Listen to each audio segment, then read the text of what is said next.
पुरुषार्थ से प्रारब्ध। ओम शांति। विषय 21 जन्मों की लॉटरी, सर्वश्रेष्ठ जीवन का सौदा। आज हम एक ऐसे सौदागर की बात कर रहे हैं जिसने दुनिया के सबसे बड़े खजाने की लॉटरी खोली है। आप नौकरी करते हैं, व्यापार करते हैं, करोड़ों का टर्नओवर करते हैं, किस लिए? सुख और सुरक्षा के लिए। आप एक अच्छी प्रॉपर्टी, एक सुरक्षित भविष्य और अपने बच्चों के लिए धन दौलत चाहते हैं। लेकिन क्या इस वर्तमान जीवन की कमाई अगले 21 जन्मों की गारंटी दे सकती है? नहीं। आज बाबा हमें जो लॉटरी दे रहे हैं वो कोई छोटी मोटी चीज नहीं है। ये है 21 जन्मों की अविनाशी, निर्विघ्न बादशाही, सतयुग और त्रेता की सुख, शांति और समृद्धि। सोचिए, एक बार का पुरुषार्थ और 21 बार की मौज। ये सौदा इतना श्रेष्ठ है कि इसके आगे दुनिया के करोड़ों अरबों रुपए कौड़ी के समान है। बाबा कहते हैं, देखा 21 जन्मों के लिए राजाई मिलती है, उसके आगे ये 10 या 20 लाख क्या हैं? तो आइए जानते हैं कि इस लॉटरी का टिकट कैसे हासिल करें, वो भी सुदामा मिसल मुट्ठी भर चावल देकर। बाबा ने इस लॉटरी को जीतने के लिए केवल 3 मुख्य नियम बताए हैं। 1. मोहजीत बनो और कुर्बान जाओ, सौदा पक्का करो। बाबा स्पष्ट कहते हैं, 21 जन्मों की लॉटरी लेनी है तो मोहजीत बनो। व्यवहारिक अर्थ, मोहजीत बनने का अर्थ ये नहीं कि आप घर बार छोड़ दें। इसका अर्थ है, जो कुछ मेरा है, ये शरीर, ये धन, ये परिवार, ये सब अमानत है, ये मेरी नहीं बाबा की है। कुर्बान जाना, अपने सब संकल्प, समय और प्राप्तियां एक बाप की सेवा में समर्पित कर दें। जैसे सुदामा ने चावल मुट्ठी सफल कर बादशाही ली। आपका अहंकार, मैंपन और आपका मोह ही वो पुरानी चीज है जिसे आपको बाबा पर कुर्बान करना है। याद रखें, आप कहते आए हो कि बाबा आप आएंगे तो हम कुर्बान जाएंगे, सौदा तो अच्छा है ना? अब समय आ गया है इस वादे को निभाने का। 2. पवित्रता और दैवी गुण धारण करें, रजिस्टर साफ रखें। लॉटरी जीतने के बाद भी उस राज्य का वारिस बनने के लिए हमें श्रेष्ठ बनना होगा।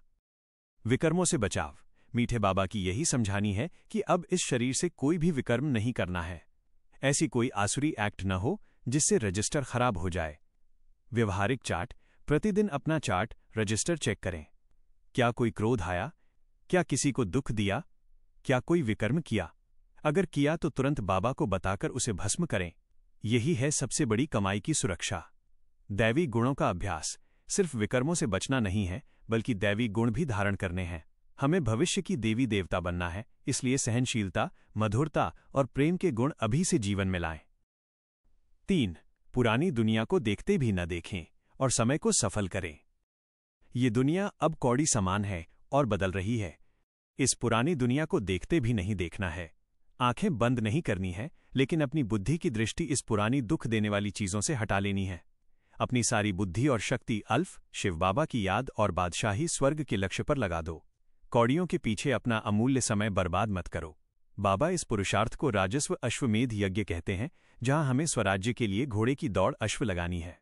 हर सेकंड अपनी दौड़ स्वर्ग के सिंहासन की तरफ लगाएं। याद की यात्रा, मेडिटेशन।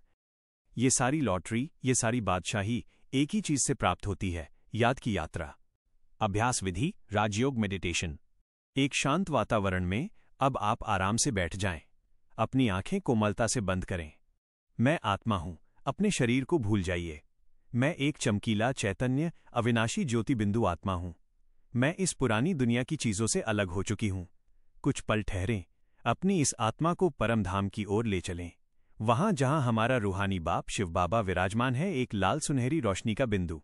मैं उस बाप को याद करती हूं, वो निराकार, रत्नागर, जादूगर बाबा अपनी सारी शक्तियां, पवित्रता और प्यार मुझ आत्मा में भर रहा है।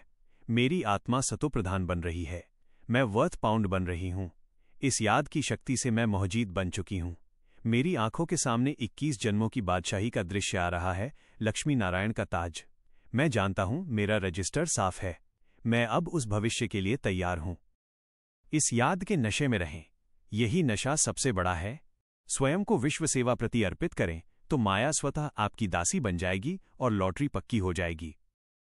ओम शांति।